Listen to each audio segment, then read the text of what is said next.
हम्म। मैं मंगला प्रसाद तिवारी, सहायक अध्यापक सामाजिक विज्ञान, राजकीय इंटर कॉलेज बेरी मांडा प्रयागराज, ऑनलाइन कक्षा में कक्षा 10 के समस्त छात्र छात्राओं का स्वागत करता हूं। आज आपको आगे का प्रकरण, आगे का चैप्टर, जहां कल बताए थे कि भारतीय संसद में लोकसभा के सदस्यों का चुनाव, उनकी योग्यता, कार्यकाल और लोकसभा अध्यक्ष तथा पद एवं गोपनीयता की शपथ इत्यादि के बारे में आपको संक्षिप्त जानकारी दी गई थी। आज मैं आपको लोकसभा अध्यक्ष के कार्यों का वर्णन बताता हूं कि लोकसभा अध्यक्ष के प्रमुख कार्य क्या हैं। कृपया सावधानी से सुने और समझें, क्योंकि यह बड़ा महत्वपूर्ण विषय है। तो अब सुनिए, लोकसभा अध्यक्ष के प्रमुख कार्य निम्नलिखित हैं। पहला नंबर है कि लोकसभा अध्यक्ष का जो पद है एक संवैधानिक पद है। यह लोकसभा अध्यक्ष यह प्रमुख रूप से लोकसभा की बैठकों की अध्यक्षता करता है एवं सदन की कार्रवाई का संचालन करता है। दूसरा नंबर है सदन में शांति व्यवस्था बनाए रखना अध्यक्ष महोदय का कार्य है। और यदि सदन में कोई भी सदस्य अव्यवस्था करता है तो अव्यवस्था पैदा करने वाले सदस्यों को समझाना बुझाना, अगर ज्यादा अव्यवस्था होती है तो उन सदस्यों को सदन से बाहर जाने के लिए भी लोकसभा अध्यक्ष महोदय कह सकते हैं। तीसरा है सदन में यदि अव्यवस्था उत्पन्न हो रही है तो सदन की कार्यवाही को स्थगित भी कर सकते हैं, सदन की बैठक स्थगित भी कर सकते हैं। लोकसभा अध्यक्ष महोदय का चौथा कार्य है ये लोकसभा और राज्यसभा के संयुक्त अधिवेशन की अध्यक्षता करते हैं।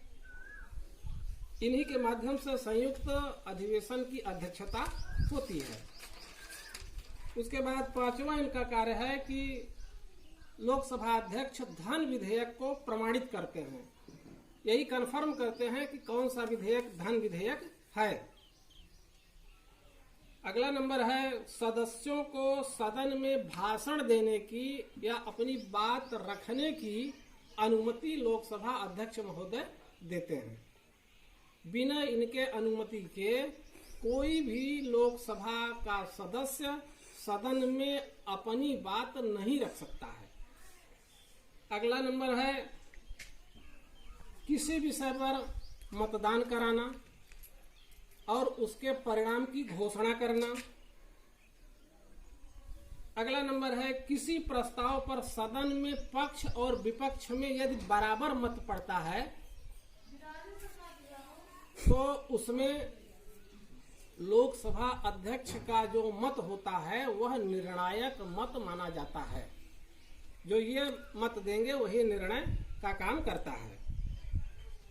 अगला नंबर 9 है लोकसभा के सदस्यों के विशेषाधिकार की रक्षा करना।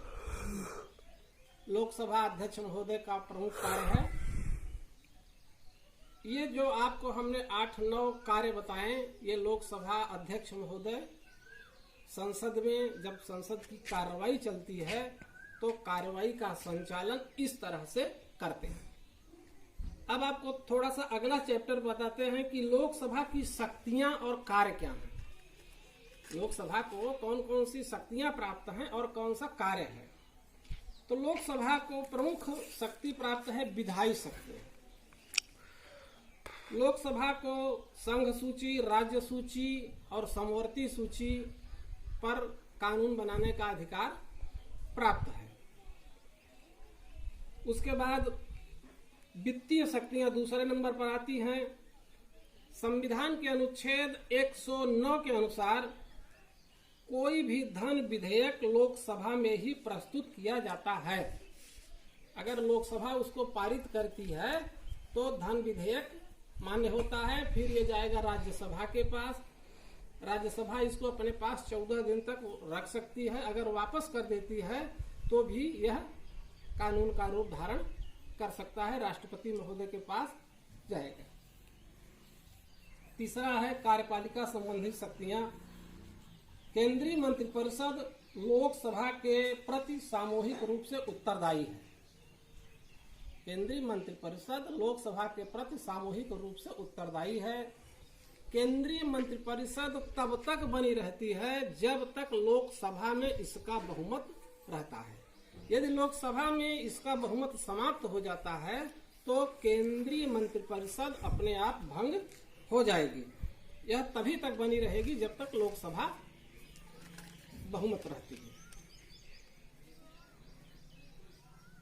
अगला है न्याय संबंधी शक्तियां।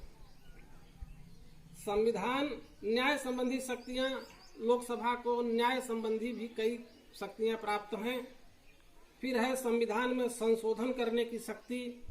संविधान में जो संशोधन हो जाओ लोकसभा पास करेगी राज्यसभा के पास, फिर विधानसभाओं से और राज्यसभा फिर लोकसभा के पास अपना अनुमोदन करेंगे।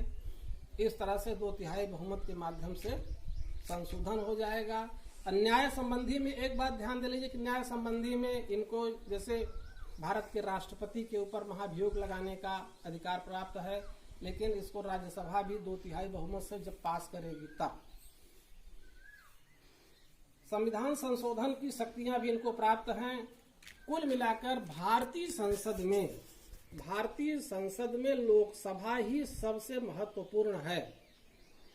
लोकसभा ही देश की कानून व्यवस्था का संचालन करती है। डॉक्टर MP शर्मा ने अपने शब्दों में कहा है कि लोकसभा ही संसद का सर्वोच्च अंग है।